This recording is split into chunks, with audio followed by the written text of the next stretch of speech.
കൊച്ചിയിൽ living together ആയിരുന്ന യുവതിയെ ക്രൂരമായി മർദ്ദിച്ച കേസിൽ അറസ്റ്റിലായ യുവമോർച്ച നേതാവിനെ ബിജെപിയിൽ നിന്ന് പുറത്താക്കി. യുവമോർച്ച നേതാവ് ഗോപു പരമശിവത്തിനെതിരെയാണ് നടപടി. അതിനിടെ ഗോപു പരമശിവം സാമ്പത്തിക തട്ടിപ്പ് നടത്തിയെന്ന ആരോപണവുമായി ബിജെപി ഓഫീസിലെ മുൻ ജീവനക്കാരിയും രംഗത്തെത്തി.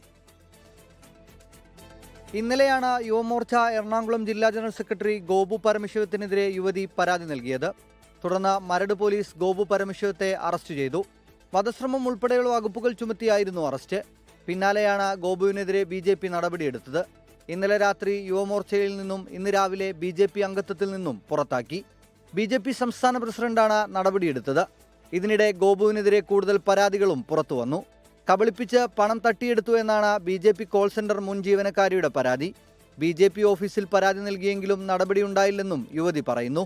പരാതി നൽകിയതിന് പിന്നാലെ തന്റെ ജോലി പോയെന്നും യുവതി ആരോപിച്ചു. ഗോപു പരമശിവം ഞങ്ങളുടെ ഒരു പേഴ്സണൽ കേസ് കോടതിയിൽ കൊടുക്കാമെന്നും പറഞ്ഞിട്ട് വക്കീലിനെ ഏർപ്പാട് ചെയ്ത് തന്നിട്ട് അതിൽ വക്കീൽ ഫീസ് ആണെന്നും പറഞ്ഞിട്ടാണ് ഞങ്ങളുടെ ഒരു 9,000 രൂപയോളം മേടിച്ചിട്ടുണ്ട്. ഇവനെതിരെ ഞാൻ ഈ കംപ്ലൈന്റ് പറഞ്ഞത് കൊണ്ട് എന്റെ ജോലിയും കളഞ്ഞു. ജില്ലാ പ്രസിഡന്റ് തന്നെയാണ് എന്നെ ജോലിയിൽ നിന്ന് പറഞ്ഞു വിട്ടത്. പലതവണയായി തന്റെ കയ്യിൽ നിന്നും വാങ്ങിയ പണം തിരികെ ചോദിച്ചപ്പോൾ മോശമായി സംസാരിച്ചെന്നും മുൻ ജീവനക്കാരി പറഞ്ഞു. വിഷയത്തിൽ ഗോപു പരമശിവത്തിനെതിരെ മരട് പോലീസിൽ പരാതി നൽകിയിട്ടുണ്ട്. 24 കൊച്ചി. ലോകത്തെവിടെയായാലും ഏത് സമയത്തും 24 വാർത്തകളും ഓഗ്മെന്റഡ് റിയാലിറ്റി പാക്കേജുകളും എക്സ്പ്ലെയിനറുകളും വിശദമായി കാണാൻ ഞങ്ങളുടെ യൂട്യൂബ് ചാനൽ നിങ്ങൾക്ക് സബ്സ്ക്രൈബ് ചെയ്യാം.